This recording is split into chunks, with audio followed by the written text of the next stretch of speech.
Bom, boa tarde, professora. Eu sou o aluno Rafael. Eu me chamo Aníbal. E eu sou o Rafael Hooker. E eu sou o Henrique. No caso, a gente vai apresentar o trabalho sobre as variações fotossintéticas e adaptações a diferentes ambientes. Pode passar o slide. No caso, eu vou dar uma introduçãozinha falando mais ou menos o que é a fotossíntese e como ela ocorre.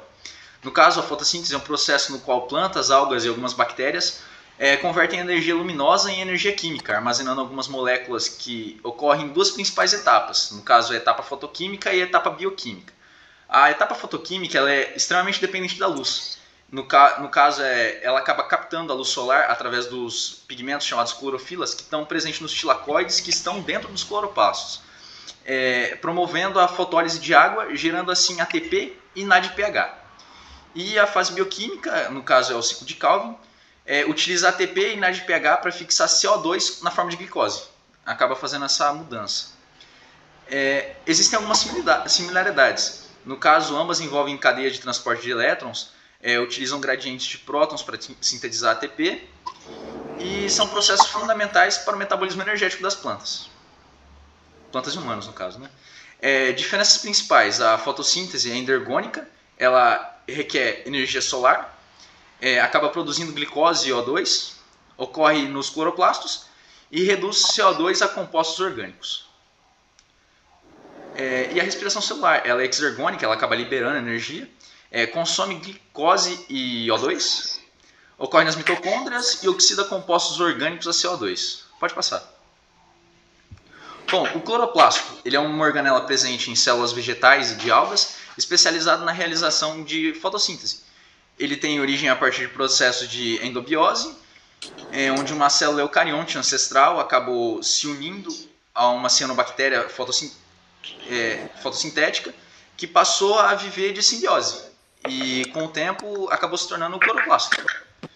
Bom, a estrutura relacionada à fotossíntese é a membrana dupla, onde o cloroplasto é envolto por duas membranas, uma externa e uma interna, que acaba delimitando o espaço intermembranar, que essas membranas controlam a entrada e a saída de todos os compostos que entram e saem dela. Temos o estroma, que é um fluido interno do cloroplasto, onde ocorre a fase escura da fotossíntese, o ciclo de Calvin, e nele estão as enzimas de DNA, ribossomos e outras moléculas necessárias para a síntese de açúcar. Também temos os tilacoides, que são estruturas membranosas, achatadas, que se organizam em pilhas, várias pilhazinhas, tipo uma em cima da outra, chamadas de grana. Nas membranas do tilacoide ocorre a fase clara da fotossíntese, que depende da luz, e é onde estão os pigmentos fotossintéticos, chamados clorofila, e os complexos proteicos, que captam energia luminosa. A grana e lamelas dos tilacoides empilhados formam a grana e são conectados por lamelas, permitindo a comunicação entre diferentes regiões do cloroplasto. Bom, existem duas etapas da fotossíntese: a fase clara, que ocorre nas membranas dos tilacoides. A luz é captada pela clorofila, gerando ATP e NADPH, além da liberação de oxigênio pela fotólise da água. A fase escura é o ciclo de Calvin, acontece no estroma, onde o ATP e o NADPH produzidos na fase clara, são usados para fixar CO2 e formam a glicose. E outros compostos orgânicos que se organizam, que tem uma organização estrutural que acaba permitindo que o cloroplasto funcione. Como uma fábrica de energia, mantendo matéria orgânica, essencial para a vida das plantas. E também, indiretamente, todos os seres vivos que dependem das plantas para sobreviver, por causa da liberação de oxigênio e tudo mais, até para alimentação. Pode ir para o próximo. Bom, a etapa fotoquímica. Ocorre o ciclo de Calvin, também chamado de fase escura. A etapa não depende diretamente da luz, mas utiliza os produtos que foram gerados na etapa luminosa. O objetivo dela é fixar o dióxido de carbono e converter ele em compostos orgânicos, principalmente a glicose. As etapas principais são a fixação do CO2, onde a enzima rubisco catalisa a reação entre o CO2 e a rubilose 1,5-fosfato, formando duas moléculas de 3-fosfoglicerato, ou 3-PGA. Também tem a redução, onde o 3-PGA é convertido em gliceraldeído 3-fosfato, G3P, usando ATP e NADPH. Essa etapa transforma compostos de 3 carbonos em açúcares simples. Bom, e depois a gente tem a regeneração da rubisco, que parte da G3P é usada para regenerar o rubisco, permitindo com que o ciclo continue. Essa regeneração também consome ATP. Uma curiosidadezinha aqui, para cada 3 moléculas de CO2 fixada no ciclo, gera uma molécula de G3P, que pode ser usada para formar glicose e outros carboidratos. O processo é essencial para transformar a energia luminosa em energia química armazenada nas moléculas orgânicas. Pode passar. Bom, eu vou falar um pouco sobre a enzima rubisco. Bom, a enzima rubisco ela é responsável por catalisar a fixação do CO2 no ciclo de Calvin, sendo o ponto de partida para a produção dos carboidratos nas plantas. Para isso ocorrer, ela necessita dos seus substratos principais, que é o CO2, que é o dióxido de carbono, e da RUBP, que é a ribulose 1,5-bisfosfato. Com isso, ela vai gerar seu produto principal, que é o 3-fosfoglicerato, que é 3-PGA, que será convertido em gliceraldeídio, 3-fosfato, que é o G3P, e depois em glicose e outros açúcares. A enzima rubisco ela tem um defeito que, além de catalisar a carboxilação, que é a fixação, nada mais que a fixação de CO2, ela também pode catalisar a oxigenação da RUBP, usando o O2 como um substrato. Isso leva à formação de 2-fosfoglicolato, que é um composto que não entra diretamente no ciclo de Calvin e precisa ser reciclado novamente por um processo chamado de fotorrespiração. A fotorrespiração ela consome energia da luz e reduz a eficiência da fotossíntese, consequentemente, especialmente em condição de calor extremo, né, bastante calor e baixa concentração de CO2 no ambiente. Esse efeito ele é resultado da evolução da enzima em uma época em que a atmosfera ao seu redor ela tinha menos oxigênio, por isso muitas plantas desenvolveram adaptações para responder isso, como o metabolismo C4 e CAM, que ajudam a minimizar a oxigenação indesejada. Pode passar. Bom, o que é o processo de fotorrespiração? Nada mais que ele acontece quando a rubisco, igual eu falei antes, em vez de fixar o CO2, fixa o oxigênio, o O2. Isso gera um composto chamado 2-fosfoglicolato, que não pode ser usado diretamente na produção de açúcares, para lidar na produção de açúcares. Então, para lidar com isso, a planta precisa reciclar esse composto em um caminho alternativo que envolve 3 organelas, que é o cloroplasto, o peroxissomo e a mitocôndria. A fotorrespiração ela acontece principalmente em condições como alta temperatura, alta luminosidade, os estômagos fechados, que reduzem a entrada do CO2, baixa concentração de CO2 no ambiente, liberação de CO2 e redução da produtividade vegetal, que pode causar a perda de até 25% da eficiência fotossintética em algumas plantas. Bom, apesar disso, a fotorrespiração ela tem um papel protetor, que é evitar o acúmulo tóxico do 2-fosfoglicolato e ajudar a manter o metabolismo da célula em situações de estresse. Por que esse nome fotorrespiração? De onde ele vem? Foto nada mais é o processo que depende da luz, ele ocorre em condições luminosas, e assim como a fotossíntese, e respiração porque envolve o consumo de oxigênio e a liberação do CO2, do dióxido de carbono, que é características típicas da respiração celular. Bom, ou seja, apesar de acontecer em ambientes iluminados, como a fotossíntese, a fotorrespiração ela não produz energia útil e nem açúcares, e sim gasta energia e acaba liberando o CO2, que é o que torna, querendo ou não, um processo ineficiente para a planta. não traz um benefício, que é a geração, a produção de energia. Pode passar. A fotorrespiração, ela apresenta suas vantagens e desvantagens, que é mais, pode-se dizer que ela é mais uma desvantagem metabólica, pois ela reduz a eficiência da fotossíntese, consumindo o ATP e o NADPH sem produzir açúcares. Ela libera o CO2, que vai contra o objetivo da fixação de carbono, e pode causar perda de até 25% de produtividade na produtividade fotossintética em plantas C3 em condições adversas. No entanto, também, como eu falei, ela tem um papel produtivo, que é evitar o acúmulo tóxico de 2-fosfoglicolato e ajudar a manter o metabolismo celular em situações de estresse, como altas temperaturas e a baixa concentração de CO2.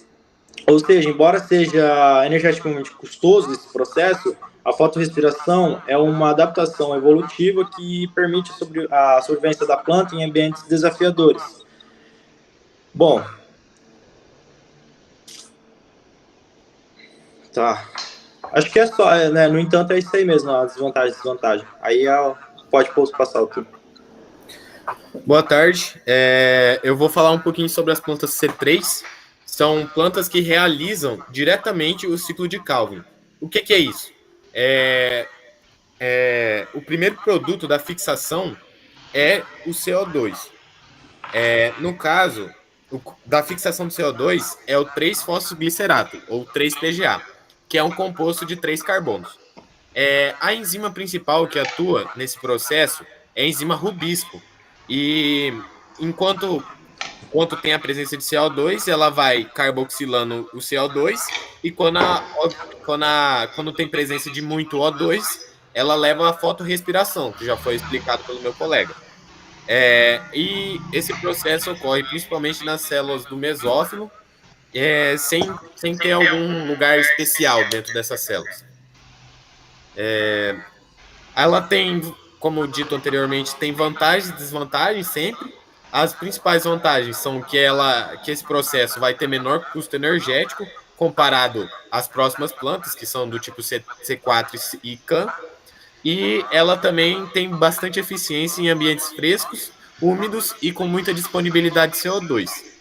Porém, as desvantagens dela são alta taxa de fotorrespiração em ambientes quentes e secos, e menor produtividade em ambientes que têm estresse hídrico. Agora, falando um pouquinho das plantas C4, essas plantas elas têm a fixação do CO2 incorporado ao fosfenol piruvato, ou mais conhecido como PEP, pela enzima PEP carboxilase, formando o ácido oxalacético, ou C4. Este posteriormente é convertido em malato ou aspartato, que é transportado para as células da bainha. Nessas células, o CO2 é liberado e entra no ciclo de Calvin, onde é fixado pela enzima rubisco, já falado anteriormente. Esse processo ocorre numa compartimentalização especial entre o mesófilo e a bainha vascular, minimizando a taxa de fotorrespiração, porque a rubisco atua em ambiente com alta concentração de CO2 e, portanto, ela atua mais ali.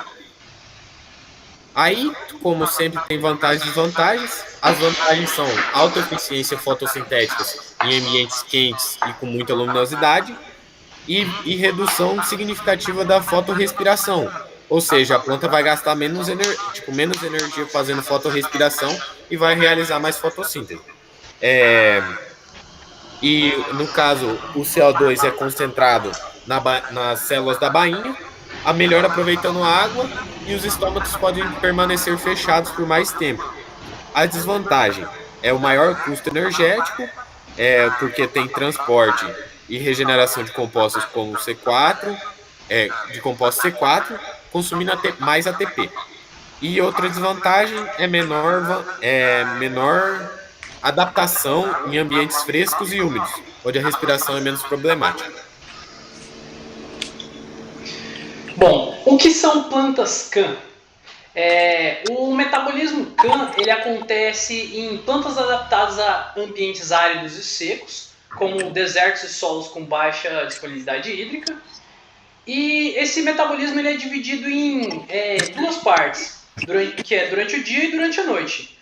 Durante a noite, os estômatos se abrem para captar o CO2, que é fixado pela enzima PEP carboxilase e convertido em ácidos orgânicos. E durante o dia, esses estômatos se fecham para evitar a perca de água.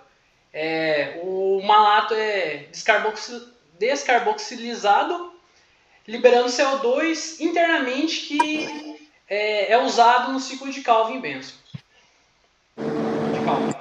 Pode passar.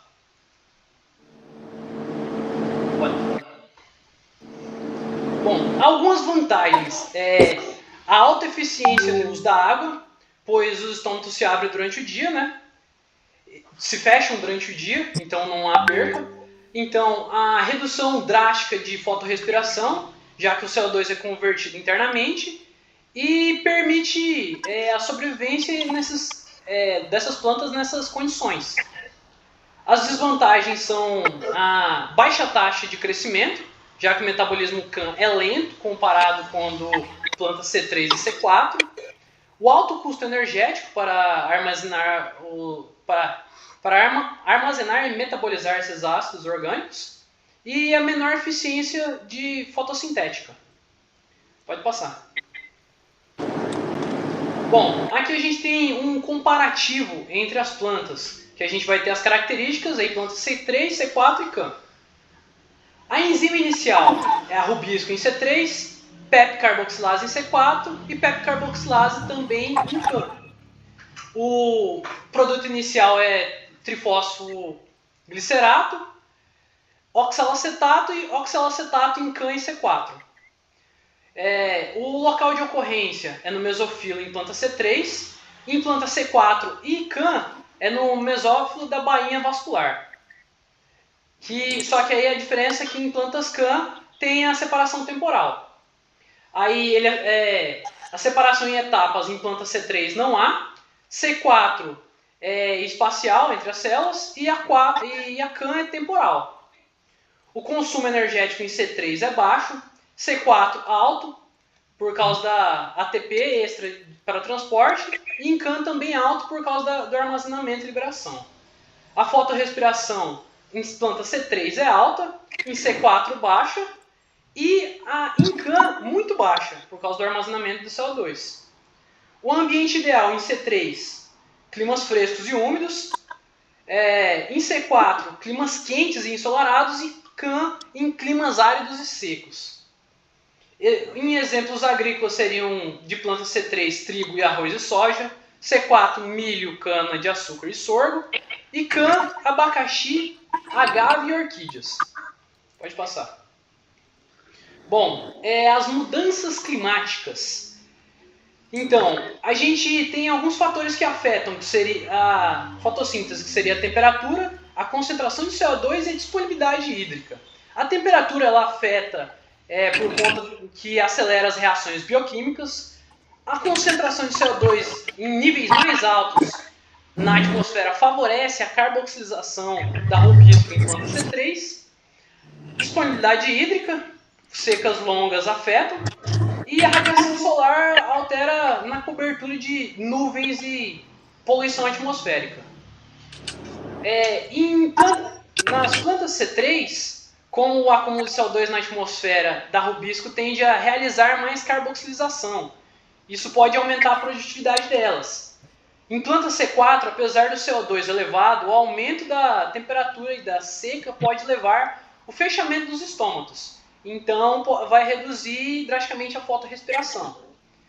Em planta C4, como já possuem um mecanismo de concentrar o CO2, elas não se beneficiam tanto com o aumento do CO2 na atmosfera.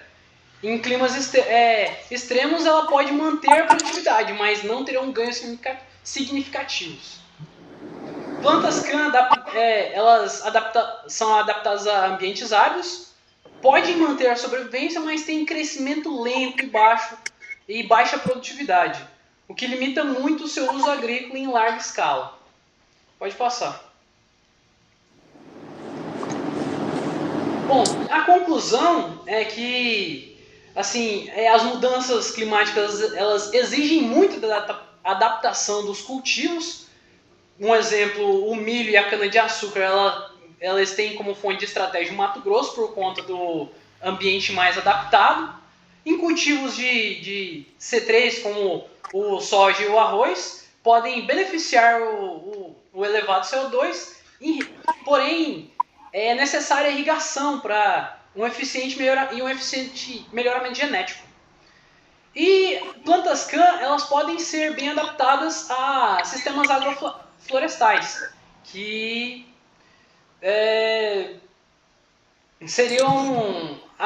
auxiliam na degradação e diminuem a degradação, no caso, em ambientes semiáridos. Bom, então é isso, professora. Muito obrigado. Um bom final de semana e boas férias para você. É isso, obrigado. Obrigado.